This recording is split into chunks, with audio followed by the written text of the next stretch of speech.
Salut, c'est Cédric du site élevez-votre-vie.fr. Bienvenue dans cette nouvelle vidéo qui va traiter d'un sujet assez délicat. Comment faire face à la critique?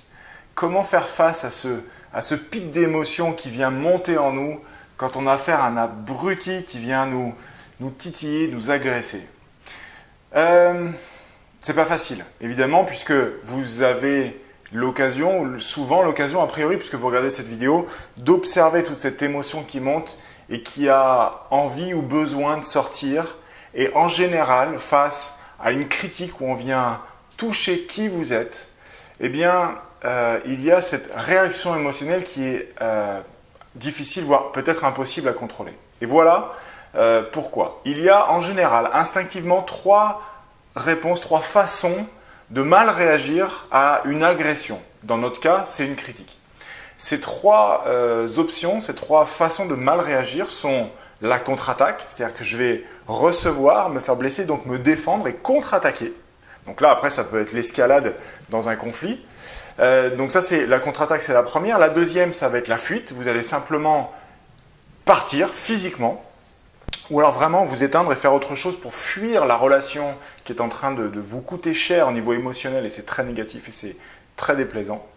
Et puis la troisième, qui est peut-être la pire, c'est le silence. C'est-à-dire que vous recevez l'agression, vous êtes blessé, il y a cette émotion de réaction qui monte, mais vous la contenez et vous la conservez.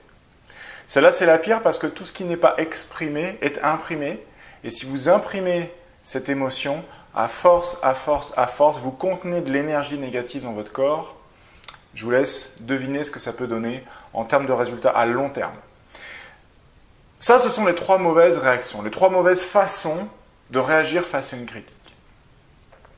Mais comme ce sont a priori les trois seules, quelle pourrait être la bonne façon de réagir? Comment bien réagir face à la critique? Eh bien, c'est assez simple. Il y a une expression courante que l'on utilise où on dit « Oh, tu sais, moi, ça me passe au-dessus ». Eh bien, c'est un petit peu ça l'idée. Il faut que l'agression vous passe au-dessus. Il faut qu'elle passe au-dessus ou à côté d'ailleurs, mais il faut qu'elle passe pas par vous. C'est un petit peu comme si une agression était un ballon et que l'agresseur vous lance le ballon.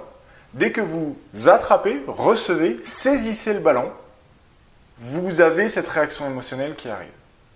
À partir de là, vous avez le choix de le garder, mais c'est un choix que vous n'êtes pas obligé de faire. Et en général, quand vous montez dans l'escalade, vous avez besoin de fuir, et de toute façon, même si vous fuyez, cette énergie négative va rester avec vous pendant un certain temps, ça veut dire que vous avez gardé le ballon.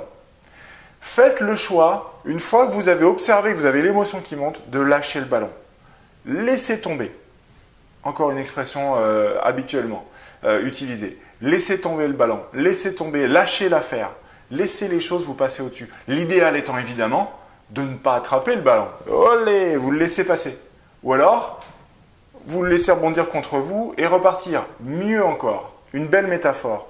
Imaginez que lorsqu'il y a une agression, votre corps a la densité d'un nuage. Donc les choses peuvent facilement passer à travers. Eh bien, imaginez que le ballon va passer à travers vous et ne va pas vous toucher.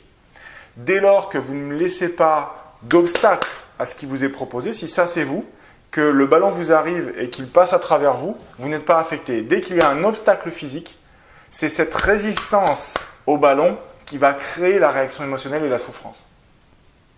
Souvenez-vous de ça. Laissez passer le ballon. Ou alors, une fois que vous l'avez, faites le choix de le lâcher. Vous n'êtes pas obligé de faire le choix de conserver ce ballon. Prenez soin de vous. Vous allez avoir l'occasion bientôt de faire l'expérience de ça. Souvenez-vous de cette vidéo. Et petit à petit, vous allez traverser en gros deux étapes. La première étape, vous allez vous observer recevoir le ballon, réagir et tout et dire « Ah ouais, mince, j'ai gardé le ballon, je lâche le ballon et ça va mieux ».